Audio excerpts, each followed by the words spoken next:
Are you wondering what water-soluble products are and whether or not you need them? I've talked about water-soluble products before in my videos and I get questions all the time. Last week I got a question in my Fabulous Curls Academy membership asking specifically what water-soluble products are, why you would want to use them, and which product lines are water-soluble. So in today's video, I'm going to be sharing just that with you. So let's get into it. What does water soluble mean? So water soluble basically just means that it's something that can dissolve with water or in water. So a lot of Curly Girl Method products are water soluble, but not all of them are. And this is a thing that has created some division within the Curly Girl community. And some people are like they're really almost like religious about this whole water soluble thing, and they get kind of crazy about it. So while I do believe water soluble products are great, I don't think that they're right for everyone all the time. So I'm gonna explain to you why that is. But basically water soluble just means that it dissolves in water and you don't really need to use a strong shampoo to remove it. Now, when I refer to water soluble curly hair products, what I mean is you don't need a clarifying shampoo to remove it. Any co-wash or lathering shampoo will remove products that are water soluble. Now, that doesn't mean that water soluble products never build up. That's not the case. You still need to be clarifying on a regular basis, even if you're using water soluble products. But if you are using water soluble products, then you're gonna get a lot less buildup than if you're not using water soluble products, because of the fact that they dissolve much more easily. So, but remember, we get buildup from things more than just products. There's other things that give us buildup on our hair. So we need to be clarifying anyway, regardless. So ingredients that are water soluble are gonna be ingredients that just rinse out with just water. You don't need to add any soap to it. You don't need to rub and scrub it off. And so think about the ingredients that typically appear in hair products. And you'll notice, you'll see oils, you'll see fatty alcohols, you'll see water, aloe vera, herbal extracts, some butters, sometimes wax, silicones, petroleum. So think about the consistency of these ingredients. Botanical extracts, that's just water with herbs in it. That's water soluble. That's gonna rinse right out. Anything that's water-based is gonna rinse right out. When you see herbs and stuff like that, aloe vera, those are all water soluble ingredients because they're pretty much water-based, rinse right out. Now, anything that's got fats in it, like oils and butters and waxes, that's not gonna rinse out. That's gonna need a little more work. However, not all of them need like a strong shampoo. So you're gonna see like in your products that of course they're gonna have some sort of oils in them, but think of the formulation as a whole. It's not just a bottle of, let's say it has sunflower oil. It's got a bunch of other ingredients in there, and that helps with the solubility of it as well. So you can't pull a product and look at the ingredients list and grab one ingredient from there and say, oh, this is not water soluble. That's really not how it works. It's a formulation as a whole. You have to look at it like that.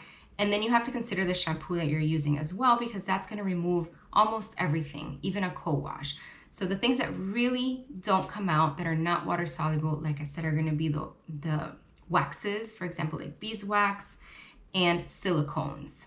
And then there's some polyquats that also don't rinse out as easily. And some cationic ingredients are stronger than others. And that just means that these are ingredients that bond to the hair and stick on the hair. So that bond, the stronger it is, the harder it is to remove from your hair. And so some ingredients are just a little harder to remove than others. So test your products if you're concerned about this to check if they're water soluble, and then you should know. So let's talk about some of the benefits of using water soluble products. First up is that you're not gonna get as much buildup as I mentioned before. That's a really good thing if your hair struggles with buildup. Second is these products tend to be really lightweight because they're using water soluble ingredients. These tend to be water-based, lighter ingredients. They're not emollients or oils or butters. Those are occlusives, meaning they create a barrier on the hair or on the skin, and they prevent water from coming in and out. And they do not just rinse off. They need to be washed off with some surfactants, which are the cleansers in your shampoos. And sometimes, like with silicone, for example, you need a stronger shampoo, something like a sulfate, to remove them. A lot of these lines also are or tend to be organic or more natural based. If that's something that you are looking for, then most of them are going to be like that. Now, the cons of using water soluble product, there's a couple of them. And One of them is that a lot of these products will not create enough slip or softening on the hair for people who really struggle with that dry, rough, tangled type of hair. If your hair tangles really easily, then water-soluble products are just not going to provide the slip that your hair needs. And if your hair is really, really damaged, really, really dry, you may not feel like it's providing enough moisture for your hair. And this is because it's not coating your hair like traditional silicones and polyquats will, where they make your hair feel soft. And although it's artificial, this softness and this smoothness and this shine, it does make handling your hair a lot easier. So there is a benefit to using those ingredients on certain hair types. But that's not the case for everybody. Now, water-soluble products also don't lock in moisture as well as products that are not water-soluble. As I just mentioned before, they don't create that film or that barrier in the same way that some of these other ingredients do. And so if your hair struggles with dryness, or if you're in a really humid place, then this could be problematic. Not the case for all hair types, but it is the case for some. So with that, you're gonna get a little bit less humidity protection with water-soluble products. Now, there are some newer water-soluble synthetic ingredients that have come on the market in the last 10, 20 years, things that weren't available before. And for example, Lorraine Massey from the Curly Girl Method, she goes on and on and on about water-soluble products, and she's like totally never okay with any kind of shampoo or silicones or polyquats and those types of ingredients. But there are some that do rinse out a lot more easily. And if your hair is the type of hair that needs that, then there's no reason to avoid it. If you're using a shampoo that removes the buildup, it doesn't really matter. That's my take on it. Okay, so who needs water-soluble products? Now, I'm not going to say blanket this specific hair type always needs it, but I'm going to say for the most part, usually these types of concerns or hair types tend to do better with water-soluble products. There are always exceptions, so please don't come at me in the comments and argue with me. I know there's exceptions. If that's you, that's totally okay. Listen to your hair and do what your hair needs. You don't need to follow my advice if you don't want to. But I am offering it to help you. So who needs water-soluble products? People who deal with buildup on a regular basis, people whose hair gets weighed down very, very easily, people with really healthy hair, and people who don't necessarily need a lot of humidity protection. And that's with a caveat, because I am one of those people that needs a lot of humidity protection, but I do well with water-soluble products because my hair is really healthy.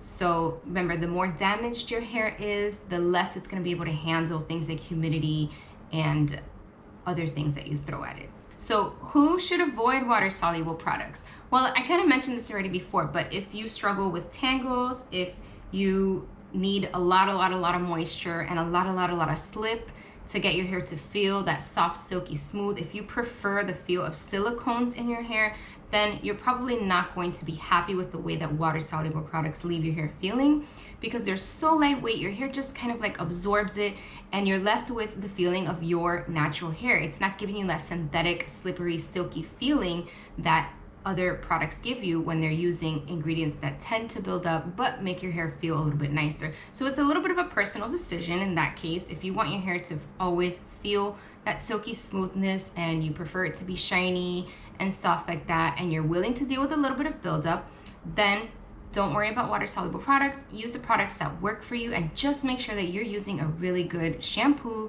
a clarifying shampoo like once a month, not apple cider vinegar, not baking soda, none of those like DIY things.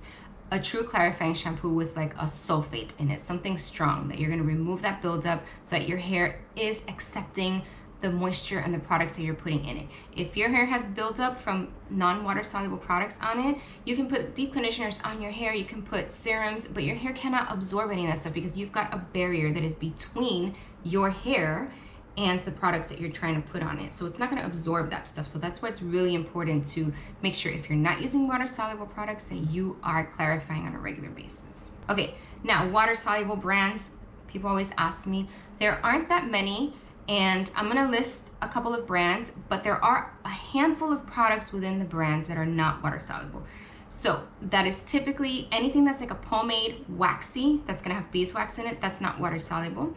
Anything that's oil based, so like a serum that is an oil, that's not water soluble, because think about it, you get oil on your hands or wax on your hands. Can you rinse that off with soap? Can you rinse that off with water? No, you need some soap for that. So water soluble brands: Mop Top, Evolve, Raw Curls, Inner Sense, Jessie Curl, Boucleme, Curly World, and the Giovanni Eco Chic line, with the exception of a couple of products. Those are the ones that I recommend the most. Those are the ones that I love as well. They happen to do the best on my hair. And sometimes when you're transitioning to water soluble products, there's another like transition period that you kind of go through, because your hair is kind of like goes into shock. Again, they're not coating your hair, so it's gonna look and feel different. It goes to like a detox phase, I guess, before it gets used to it. And so some people will freak out a little bit when they first start using water soluble products, but for the most part, you stick with it and it gets better. They also do tend to improve the health of your hair over time, so that eventually your hair won't need those ingredients that coat it to make it feel better. It's not always the case with everybody, but it is the case for most of the people that I have worked with. Now, there's a way to test your products to see if they are water soluble. All you gotta do is just put some product on your hand, run it under the water, and see if it rinses off. So you can just like rub a little bit and see if you can still feel the product in your fingers. Then it's not water soluble. Super simple. Think about that as you test your products, and think about your hair. And then if you want to test if your shampoo is working well, you can put all the products on your hands that you use, let it sit for a little bit, and then use your shampoo and see if it gets it all off. So that's another good way to test how well your shampoo is working to remove the product buildup. If you need help with clarifying, then check out the video that I have on clarifying. Thank you so much for watching. I hope you enjoyed this video. Please hit the like and subscribe button, and I will see you in the next one.